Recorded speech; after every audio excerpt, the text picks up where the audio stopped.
Hey everyone, Michelle Alexandria here coming at you with another video. Can we please have a grown up conversation, people?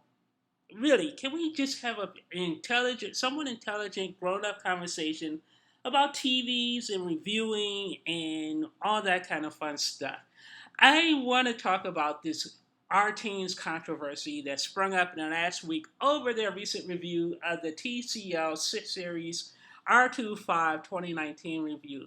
This poor company is getting a lot of crap from idiots on the internet about how they're biased against TCL because their numbers disagree with CNETs and gasp. It doesn't conform. It doesn't fit what they want. They didn't say exactly what they wanted to what other YouTubers and people reading the review wanted to hear. So suddenly, our teams has become evil. They become evil, I tell you, evil out of nowhere for no real reason.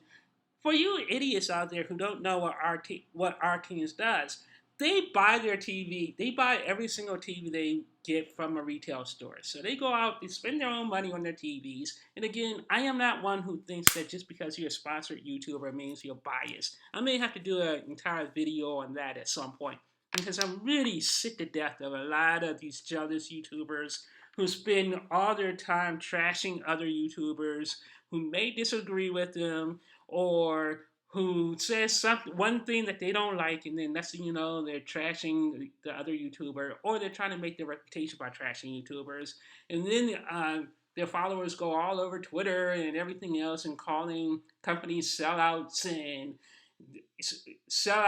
bias and everything else. Why would Ask yourselves, why would our teams sully their reputation by being biased against TCL, of all people? Really, why would they sully their well built reputation to be biased against TCL? So before you go on Reddit and all these sites and say, oh my God, TCL is sponsored. I mean, our team is sponsored and they hate TCL. And oh my God, their review is so terrible. Horrible, horrible. Um, that they must be biased. And a lot of the people making these comments and slams against our teams don't even own this stupid TV. They don't own them. They're just upset that our teams isn't confirming their biases against TCL or confirming what they want to believe about the TCL. First of all, the TCL is a $799 TV. Keep that in mind, people. It's a $799 TV. You're not going to get a perfect 10 TV for $799. That's one of the problems I have with a lot of these YouTubers out there who do TV comparisons. And some of you guys, I really love you. Some of you guys, you try to be fair and balanced, but I think the entire idea of comparing TVs is stupid because especially if you're doing it on YouTube because you really have to have a TV in your house, in your environment, and play with it yourself. Buying a TV is a very subjective thing. Just because our teams may give the TCL the 8.1 in mixed usage, oh my God, that's such a bad score. It's an 8.1. Our teams has never given a TV a 9. I don't think there's a single non-TV out of any TV our teams has ever reviewed. So for the TCL 6 series to get an 8.1 in mixed usage and an 8.5 in HDR movies, that's a pretty damn impressive score for this TV. It just is. And look what their scores are. I mean, you really have to look at the individual scores with our teams as well, because over here they give the movie watch an 8.4, TV sports 7.5, sports 7.4, video games 8.8, in HDR movies. So these are really damn good scores in my opinion. They're just really good scores to me. But so I don't know where all of this sudden hate for our teams comes from. Well, I think I know a couple of places where it's springing from, but I'm not even going to say anything. But yeah, so can we please be grown-ups about TV reviews? When you're doing a comparison, when you're buying a TV, it is absolutely ridiculous to expect the $800 TV to give you the same exact performance as a TV that costs you $2,000 or $3,000. So to walk in there and be like, "Oh my God, this TV sucks because it's not giving me the performance of a $3,000 TV," it's absolutely out of control, stupid. It really is. Your question as a consumer that only you can answer is how much are you willing to spend? That's it. If you want to spend $2,500 on a TV, have at it. If you want to spend $800 on a TV, have at it. But don't expect the $800 TV to give you the same level of performance as a $2,500 TV. The only thing you can really ask, the only thing for you as a consumer to answer is the difference between an $800 TV and a $2,000 TV or $3,000 difference TV. Is the difference between those two panels enough to justify your decision? That's all you need to ask yourself. And I'm sorry, you're not going to get that answer from watching YouTube videos, not even on my channel. And I'm getting this stupid R625 delivered tomorrow, and I'm looking forward to playing with it for a few weeks. But as I said, you can only judge a TV panel for yourself. TC, like again, Rtings, they don't really do traditional reviews where they're like, hey, this TV sucks because A, B, C, and D, or this TV is amazing because A, B, C, and D. What they do is they provide numbers. So they try to look at things like input lag versus last year's TCL or the current TVs, and they just give you raw numbers. That's what they do. So they're like, hey, the design of this TV is an 8.0. And what they do is they put in a lot of stuff and they weight everything. So one of the things that drags their numbers down for a lot of their reviews is they put a lot of stock in viewing angles. So let's see if I can, and so they put a lot of stock in viewing angles. So when they go through everything, they give weight to like sound quality, 6.2. Well, what flat panel TV has decent audio, really? So they give weight to that. They're giving emotion on this thing of 7.9. Picture quality, 8.1 design. And the reason why the picture quality has 8.1 is because, their local dimming, they're giving it 7.5. And here they have the SDR peak brightness at 571, 800, 900, blah, blah. And here's another thing that drives me nuts is when did nits become a thing? When did people caring about nits become this really big thing? With two things. When did people caring about nits become a big thing? And when did people suddenly start caring about 120 hertz panels? For 120 hertz panels, this whole controversy is ridiculous to me because, yes, this TV only has a 60 hertz panel, and theoretically that directly impacts the motion control, but I really don't think so because a lot of so-called 120 hertz panels can't accept true 120 hertz signals, and there really isn't that many devices or things capable of even delivering true 120 hertz sound, 120 hertz content. There's no movies or TV shows or any of that kind of stuff filmed in 120 hertz content. Most things are filmed in 24p. That's it. Film content is normally 24p. That has nothing to do with 120 hertz panels.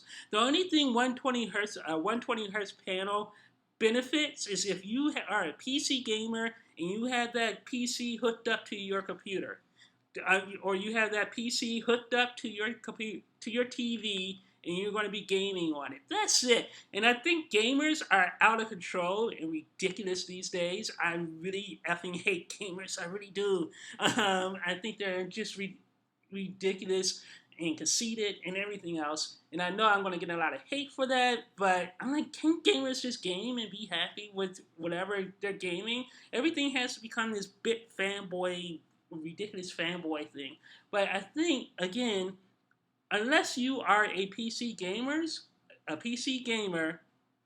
you won't notice whether or not this is a 120 hertz panel or 60 hertz panel. If the motion is bad on video, that has very little. That's going to have very little to do with whether or not it's a 60 hertz panel or 120 hertz panel. That's going to be the TV just has poor motion controls, but that's not going to have anything to do with the hertz of the panel. The only way you're really going to notice the hertz, again, the only way you're going to notice the hertz of a panel is with is if you're a PC gamer and you're connecting your PC up to this TV. And if that is the reason why you're not going to buy this TV, that is perfectly fair. That is perfectly reasonable for you not to buy the TV. But do you have to go on every single website in the world to whine and complain about this $800 TV not having a 120 hertz panel? Do you have to do like 50 videos complaining about the TV not having a 120 hertz panel? Clearly the TV isn't for you. At that point, move on. Spend $1,800 and get yourself a 120 hertz panel. Again, it's about expectations versus the price you're paying. If you're paying $800 for a TV, set your expectations accordingly. And as it relates to peak brightness and all the talk of nits. Again, I have an OLED on it. I have an OLED, but I did buy this TV, and I'm getting it delivered tomorrow. So I'm gonna have fun with it. But never once, well, I won't say never once, have I watched my OLED and thought, man, this is too dark. There have been times when I have watched my OLED and thought, man, this is dark. But for 98% of the time I watch my OLED, never once have I thought, man, this is too dark. If anything, I've had to turn down the brightness on my TV. And the OLED doesn't really hit anywhere near these nit numbers. And again, when looking at reviews, the panel lottery is real. And there is a real variance between panels. You can have 4 different TCL R625s in one room, and you can judge the input lag, and you'll probably get 4 different input lag numbers on those 4 TVs. You'll probably get different nit numbers on those 4 TVs in the same environment if you're judging them using the same equipment, same environment, in the same spot. Now, imagine CNET has their own controlled environment, Rtings has their own controlled environment, random YouTubers have their own controlled environment. So just because CNET has discovered a 10% input lag on their TCL, and maybe Rtings has 13 or 14 milliseconds on theirs, and some random YouTuber discovers 19 milliseconds on their test, doesn't mean anyone's lying. It just means that that's what their test result shows. No one really has a reason to lie about their TV experience. I mean, I don't want to say no one has a reason to lie. Some do, for whatever reason. Personal bias, personal vendettas, who knows? But for the most part, I have faith that most reviewers try to give you their honest opinion on what they're finding and what the results are, and that's it. They're not, and whatever they find, they find. But you can't just say because one site over here found their test shows something that because this site over here, like Rtings, finds something different, means Rtings is immediately lying just because you don't happen to like the results that they found. I mean, that's not how the real world works. I mean, you can't cherry pick results. Well, you can cherry pick results, but most normal people don't do that. And again, it's a TV. You really can't judge a TV based on reviews. All you can do, and most reviews only serve as confirmation bias exercises anyway. The only way you can really judge it is to buy a TV from a reputable company, bring it into your house, play with it, and then if you like it, awesome, keep it. If you don't, send it back. Get your money back. It's not that hard or complicated, people. It's not worth getting so upset about buying a TV. Buying a TV should be kind of a fun activity. And once you buy your TV and you're happy with your panel, if something new comes out in a few weeks and you go to like Rtings or something else and it says, ooh, that TV is like a 9.0, and suddenly you are feeling like you're missing out on something, you're not. Just be happy with what you have, because the panel lottery is real. So even if your TV that you bought that you love, if our team says it's a 6.5, who cares what they say? You have a panel that you like. You can go out and buy a 9.0, a panel that's a 9.0, bring it into your house, set it up, and it's a mess. It has dirty screen, blooming, all of this stuff, and suddenly you're gonna go, oh my God, our teams are lying. Our teams must be lying. No, they didn't lie. They just gave you the results of the panel that they had at that given time in their environment. That's all these things are. So don't so be a grown up. That's all I'm asking. Just be a grown up. It's a TV. No one cares about your TV, really. And I say this as someone who just bought the R625, and I'm going to do a bunch of videos on it over the next week, and I'm going to have a lot of fun with it. But I don't think anyone really cares about my TV. And again, I'm just saying this in the no one royal we sense that real people in your life don't care about your TV. Real people, let me repeat that. Real people in your life do not care what TV you have. So I don't know why people spend so much time on the internet complaining about TVs and bragging about their TVs. I'm sure your cousin, your sister, your brother in law, your friends who come over to your house don't care what kind of TV you have. I like when you're at work, do you go bragging around the water cooler saying, "Hey, I have an OLED. I have this awesome Samsung R6, this awesome TCL TV." No, no one cares. So can you people please kind of grow up and kind of look at life a little bit differently and just enjoy yourself? Technology should not be this serious. It should not be a thing where you want to be rude to each other and mean to each other over nothing. No one cares about your phone. No one cares about your TV. No one cares about your math books or any of that kind of stuff. And again, I say this as someone who likes to do video, who occasionally likes to do videos on this stuff. And I never like to call them reviews, it's just me having fun. But again, let's can we bring the fun back to tech? Can we just do that? So anyway, talk to you guys later. Bye.